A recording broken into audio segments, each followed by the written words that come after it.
I never thought it was going to be possible, but we do indeed have a custom modification for Imperator Rome called the Lord of the Rings, Realms in Exile. It's set in the middle of the Third Age, so at 1300, right after the return of Sauron to Dol Guldur and the rise of the realm of Angmar way up in the north, and Gondor is still at its height of power, the very peak of what they were. So let's go over to a new game. Now, my goal here is to show you what the game looks like, and I'll explain a few changes to the gameplay mechanics. They do have a little text file in their mod folder, but a lot of people may not see that, so I want to try to let you know all about it. But before I do that, let's have a look at the map. First off, it's a nice rendition of Middle-earth, and they even add much more to it if you're curious about that. There's a lot about this time period I'm not as well versed in, so I'm sure many of you know more about it than I do. And if I get any pronunciations wrong, do forgive me. These are not words I hear commonly spoken aloud. But anyway, let's begin now. So we do have Gondor right smack dab in the middle. They own land everywhere. They even have many subjects too. They're led by a king who's hundreds of years old. We're looking at many subjects like Dol Imra right down here. Ed Helland is close by. We've got the Drew Waithing, who are right over here to the west. We're looking at Androst, who's further to the west or the southwest. And we have, well, I'm not going to even try that one. Oh boy, a tribal faction. It's right over there, and you can see all of their unique traits and things that they play with. So over here we have a culture, the Eredrim. The religion is Haldadian. Government type, migratory tribe. Forest heritage, right over here. For Gondor, we have the Southern Realm, providing more provincial loyalty, more diplomatic relations, but for its cost a lot more. And that's really not great, considering that you have to watch out for all these locations that you need to hold on to. So I believe it'll play a lot like Western Rome here at your, peak of power. But there's a lot of enemies who want you dead and a lot of bad things coming. But anyway, let's keep on looking around here. We've got over here, these are all the fractured kingdoms that came from the once united kingdom of Arnor. Here's the Arthedain, Rudwar, and Angmar is right over here. The Witch King is right up here with staggering skills too. 18 martial, 14 finesse, 15 for zeal, 12 for charisma. His religion, that of Melkor. Culture, that of the Orcs. Witch King of Angmar. So his morale's down by 5%, but his army maintenance and his national lower tier output goes up. Well, not his maintenance. That goes down by 15%. And elsewhere, we have dwarves too. Various dwarven kingdoms or holdings all over the map. Like over here, we have the Iron Hills. We're looking at Erebor. We've got many others too that are just all spread around. And here's Lorien. We've got the Eotheod, who would later become the Rohirrim, and the Bjornings, in addition to Lorien. And if you want to play a very difficult evil campaign, here you go. Sauron, the Dark Lord. He's right over here. A very scary fellow, of course. But you can also check out the Shire. Yeah, a few of the names are randomized here, so they won't always make sense to you. And let's see. We have Galadriel, House of Finarfin, the Lady of the Wood. She's right over here in Edhelland. So we'll try to become friends with her if we can. There are many unique traits, and I want to show you what they're all about. So let's go look at one of these factions right now. That's going to be Gondor. Gondor is near the height of its power. Its wealth and wisdom far surpassing any other mortal realm set in Middle-earth. The Dunedain of the south are the bulwark of the west, holding the lines of the Anduin against the warlike tribes of the east and south, and even expanding eastwards and southwards into Rune and Harad. Yet darkness is stirring once more. Greenwood the Great is darkening, and your kin in the north send news of a risen dread realm of Angmar coming back. In news out of Rovanion and Dorwinion speak of restless tribes on their borders. Gondor stands strong, but if the old enemy is returning, this is no time for complacency, so you get 1,000 gold in the very beginning.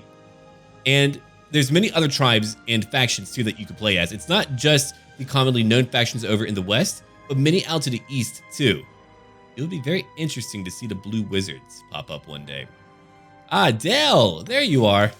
How could I forget about you and that mustache? Who's right over here? Thranduil? Yeah, so you do have a few set leaders that are currently in right now. And the Orcs of Mordor are here, but they are a fractured, weak power. Like here is Maluk Muzluk Hai. Right there. But for now, I want to show you what we can expect to see in the future. These are beautiful models. I had no idea you could put that manner of detail into any type of mod like this here, but look at the White City. You even have the tree. Amazing attention to detail, and I cannot wait to see more settlements like that. And of course, you've got the heraldry for your own soldiers, for your own armies. 92 cohorts. That's quite a few, so 100 per. That is quite a few. And you've got your mercenaries. They kind of look like you do, with the same type of helmet and design, but no heraldry at all. And I cannot wait to see, the Tower of the Moon over here at Minas Ithil. I cannot wait to see the Black Gate over in Udun, or at least right here in Kidith Gorgor. I mean, there's just so much that could be done. The potential is really limitless. And of course, you've got Dol and Roth, who's not too far. They're right over here. They belong to you. But I want to show you a few things real quick. There are available decisions. There will be featured text over here. But you could potentially fight the elves if you wanted to. The old alliances are dead. That will cause issues in your own kingdom for a long period of time. But at the very least, you can break those old alliances here. And I'm going to talk a little bit about the gameplay mechanics before we look at other factions. So if you want to skip ahead, that's up to you.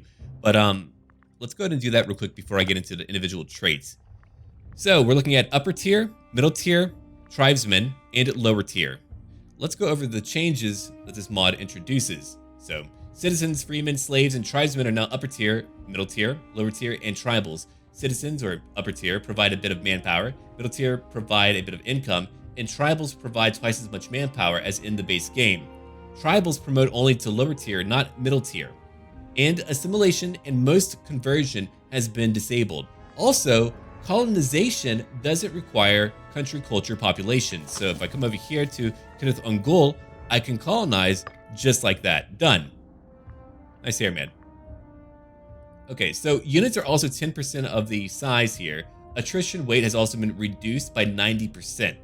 So it's still there, but not nearly as dramatic because you're not going to be dealing with hundreds of thousands. Numbers never really got that high during this time period yet. You had more decay going on. Also, every 20th freeman or middle tier pop will also produce one base resource, 5% each. And all populations can be moved, and it only takes 5 population to colonize a province. Also, to go back to our little decision over here, a 5-year truce is automatically applied each year between Elven realms and the realms of elf-friend humans, or at least the humans who respect elves, such as the Rohirrim, Woodsmen, etc.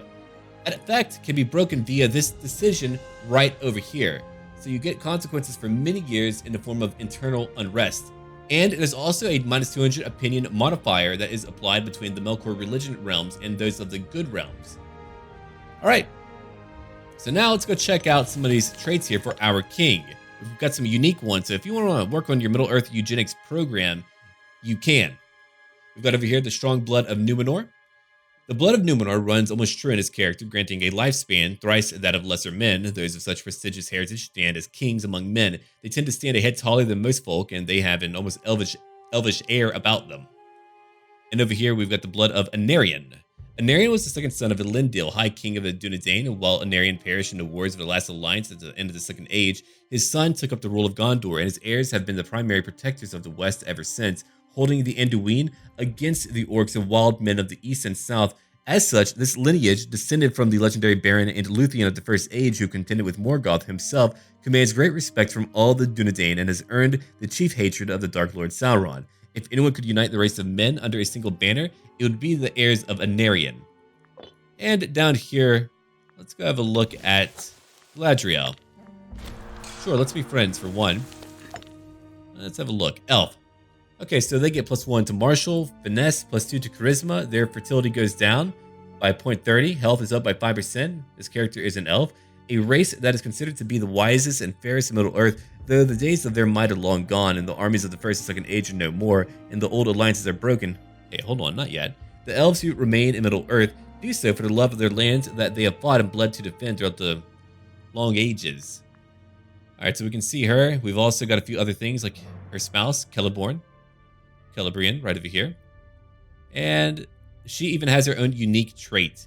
Galadriel is the daughter of Finarfin, son of Finwë, the first High King of the Noldor. She commands great respect among elves, and her powers are great, but she has not ruled any great realms of note so far. She remains in Middle-earth as the, having gone with Fëanor from Valinor, still banished from the Undying Lands. There's a few things that might need to be checked out. Now, there is magic in here too. Legendary magic user. So let me go over how that works here. Magic users are shown on the map screen to the left with their mana bar. which is right over here. We've got mana right there. They regenerate mana every single year. So it's pretty funny that people complain about having mana for resources. That's been changed up, but now we have literal mana for spell usage. Huh. Mostly driven through character interactions, and you can like right click on a character's portrait and kind of see what they have going on there whenever they do have magic to use. Nazgul also have a Fear Aura spell that can be cast on combat by right-clicking on the Nazgul's portrait and selecting the Fear Aura spell.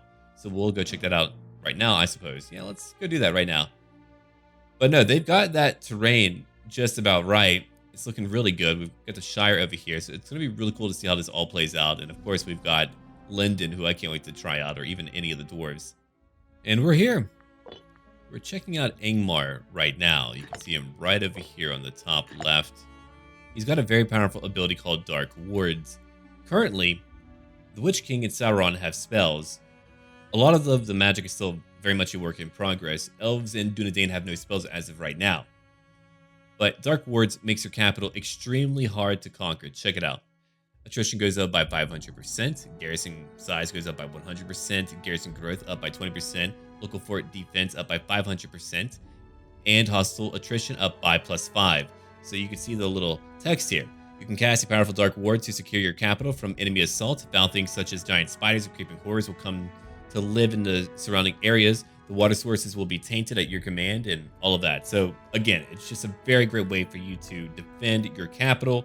They'll have a completely difficult time trying to deal with that. We're looking at the King of Winter Act and Fear Aura. That's only whenever you're in combat. Let's have a look over here. Demand the nobles of his country convert to the worship of Melkor.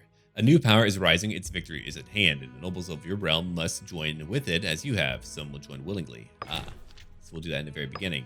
We demand that they do what we tell them to do.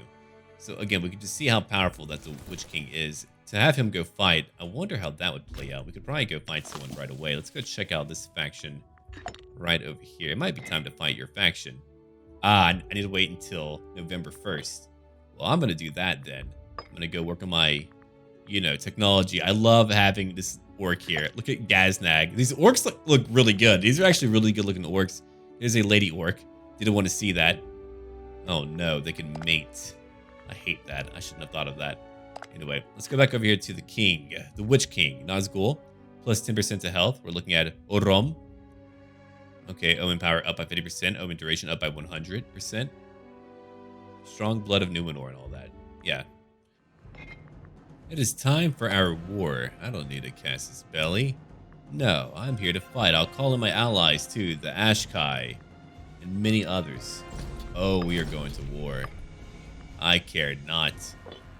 Ruduar, you die today. So all of our armies are now marching out. We're going to go down to, let's say, about that much speed. Let's have a look at the map real quick so we can see our culture map mode. We're looking for religion 2, Melkor all up here. Population map mode. It can be pretty dense in a few locations. You can see all the tribes who are helping me out. They'll be down here eventually. Oh, here's a cult. Yeah, cult of Melkor is right over there. We are defeated. But they're very powerful. See, we need true numbers. Not bad. We killed 109. I'm kidding. That's really bad. Clearly, Good is going to have a very easy time fighting us. And they actually have a pretty decently sized army. So let's try to unite real quick. That's why playing evil, I'm just going to have to really get my numbers up, aren't I? Let's take up some heavy infantry over here. A few more there. We're going to grab some of that. I mean, Warg Riders are fun, but they're not going to win the day for me, I think. I don't believe they are.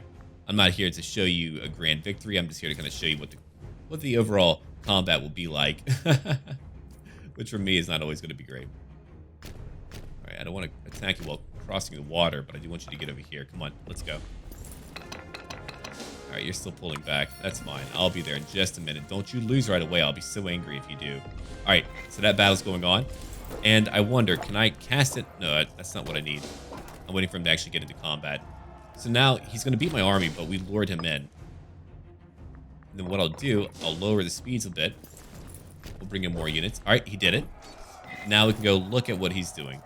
I really want you to cast your... Here we go. Fear Aura. Look at that. Oh, Morale just went down. That's how we can beat them. Hey, I'm busy right now. Thank you. Yes, we can be friends. We'll be evil friends together, you and me. He's losing the fight. And see, that's... Oh, did not mean to do that. My apologies. You can see how dramatic our strength is here. They do have a comparable discipline, but we are now winning. I've got a lot of warg riders. We're looking at light infantry, heavy assault. I mean, these games are perfect for this type of stuff here. Maybe a little bit better than Crusader Kings 2, which is interesting, but once you like lose all of your main characters, it'll be a little bit weird. I mean, that could be true here too, but at least it's like very much combat based. So we are now victorious. No, I just wanted to show you how magic can play a huge part in what you're able to do. We just beat the crap out of them. That was really good. If we killed their king and they had no other great king to rule with, oh, they would be done for. So having massive armies as evil is very much possible. When it comes to good, oh, they're going to have a much harder time resisting all of your friends. You know what? While we're here, let's go check out what traits you get as the hobbits, if we have anything, or a halfling. Okay, finesse and charisma for right now. Whoa, 2 children? What about dwarves? I don't know how much there is in here. Dwarf. Ah, here we go. Fertility down, martial up by 1, health up by 1. I would say up by 5%, right? They're pretty sturdy. But anyway, that's just my general overview. There's a lot that I did not cover, but I will definitely play this whenever it's in a more completed stage. But I just wanted to let you know about a really cool mod. Check it out. Here's an elf lord. I mean, if you can play as any legendary character. Here's even Legolas right over here. Already old as hell. Another elf lord. All right, you're married. Hey, good for you, Lego. Oh, these are great looking. These models are fantastic. I cannot wait to see what else they come up with. Oh, yeah. All right. That is enough of me fawning over things. And Gondor, you've got like a little bit of land right over here in the middle of Nirn. Fascinating. Good luck with that, pal. Good luck with that. Anyway, leave a like down below if you enjoyed this video. Check out my Total War content coming out very soon. Don't forget to click that little bell if you want to see every video coming out. And look forward to new content today. And as always, until then.